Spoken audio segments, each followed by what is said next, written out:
Well, can you hear me there?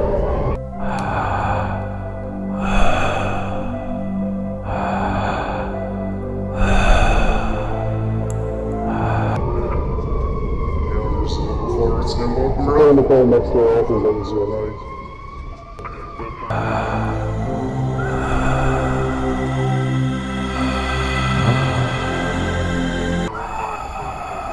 Turn the phone down for one, then some good meals out of the cell and GA.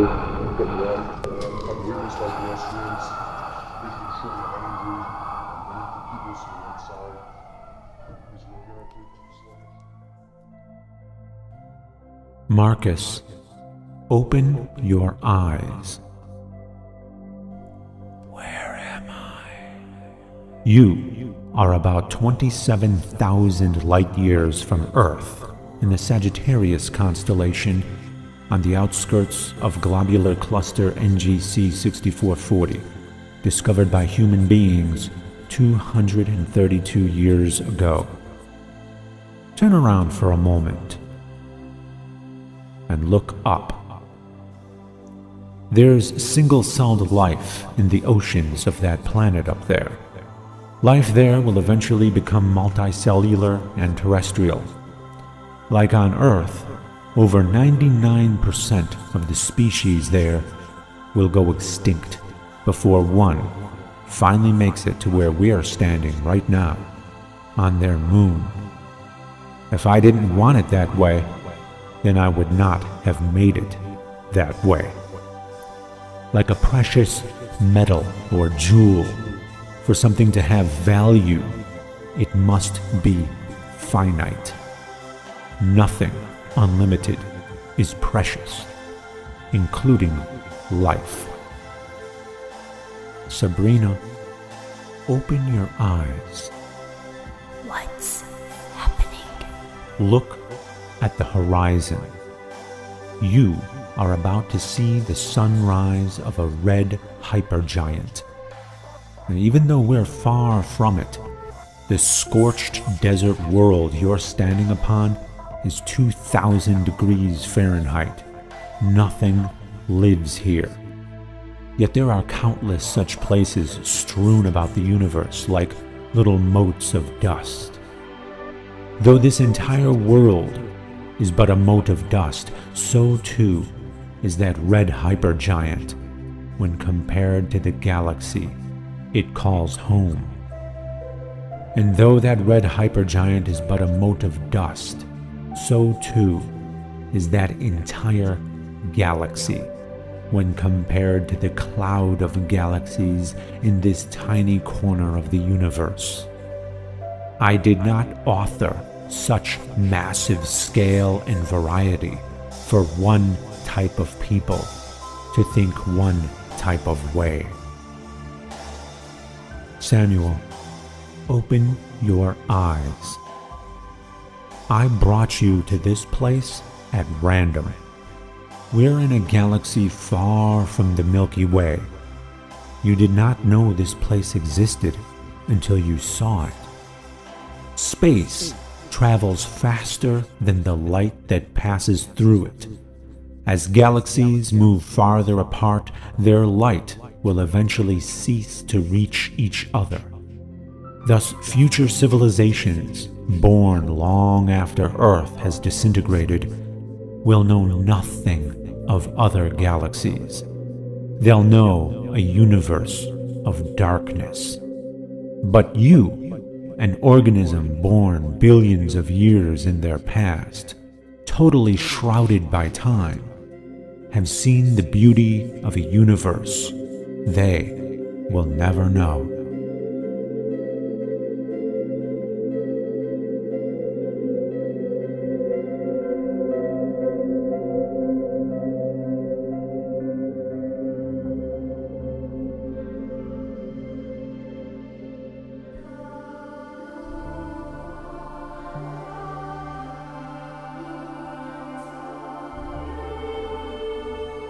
I am the Lord your God. Throughout your lives, I have watched your actions, heard your words, felt your emotions. Sabrina, you were raised as a Muslim and have been a devout follower of Islam throughout your entire life. Please, rise. Marcus, you are a Christian, and though you weren't always steadfast, your faith grew as you got older, and when you died, you were firm in your belief. Please, rise. Samuel, you were an atheist who was never convinced of my existence from the moment you first heard about me right up until your death. Why have I gathered you three, of all people, here together after your deaths? You see, I was thinking of building a bar right over there, and I wanted to see what would happen when a Muslim, a Christian, and an atheist walked into it.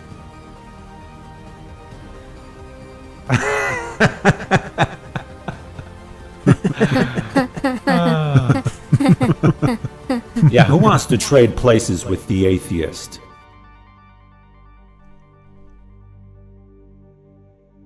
You heard me. Look, your lives come with consequences, and you will be judged. But just this once, let us see if you're willing to trade places with this non-believer. Just step forward and raise your hand. Any takers?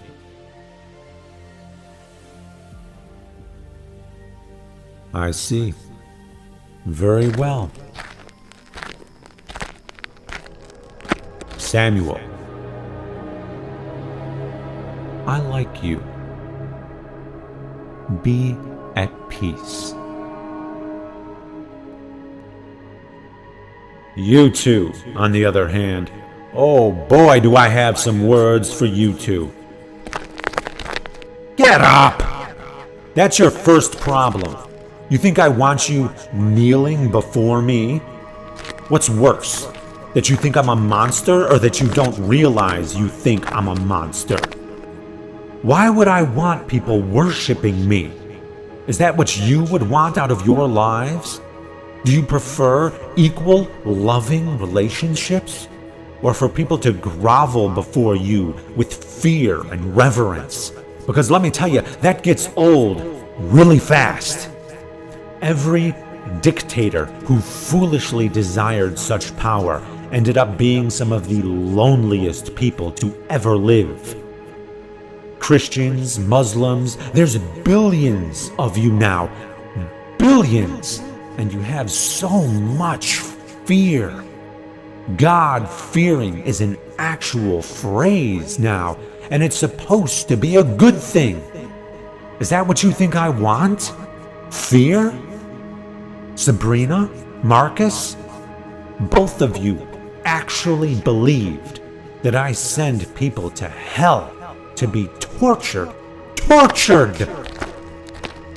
Sabrina, why would you worship someone who tortures people? What choice did I have? You can choose to have integrity, and you can hope that your Creator also has integrity.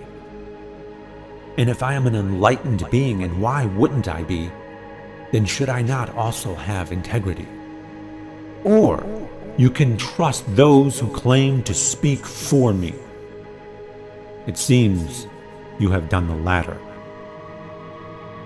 Marcus, why would you worship someone who tortures people? I just trusted that you would know what's just. God is good. God is love. Love? Since when does love have anything to do with inflicting agony for eternity? You refused to take Sam's place because Sam was an atheist. You believed Sam would go to hell, didn't you? And you trusted that sending Sam to hell would be justice. Sam merely didn't know that I exist. Should I feel insulted because of that? Should that offend me?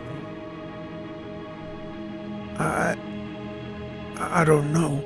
Sam didn't know either of you exist either. Do you feel insulted by that?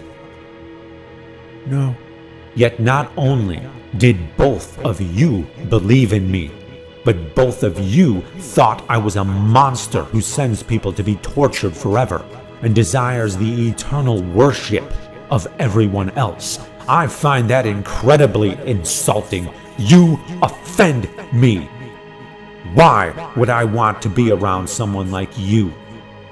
Because we know better now. Do you? Yes! How are we supposed to know? Everyone around us believed these things. They were written thousands of years ago. Our churches, our friends, our families, our whole society believed these things. Samuel didn't. Even though he was alienated for it, he still didn't believe it. Throughout his life, he was the one who was called offensive and called out of line for not conforming, sort of like Jesus was. Yet it was the believers who offended me this whole time. It was the believers who nailed Jesus to the cross. You think those holy books weren't written by people just like you? They ate, drank, and slept just like you. They had their ideas about what I'm like, and they projected themselves onto me, using me to justify their preferences just like you. They used me to claim that their opinions were objective truths, that their beliefs were knowledge. They didn't know where they ended, and I began. You worshipped the God of the imaginations of ancient people, who, not unlike the people of your time, used their ideas of God to spread their influence politically, culturally, and morally. You fell for it. Sabrina, you fell for it. Samuel did not.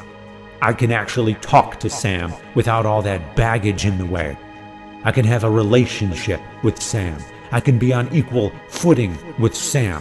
What am I supposed to do with you two? Show us the truth. Teach the truth to offensive cowards? Have you not been irreparably damaged? No. We're not afraid of you. Good. Now, we're getting somewhere.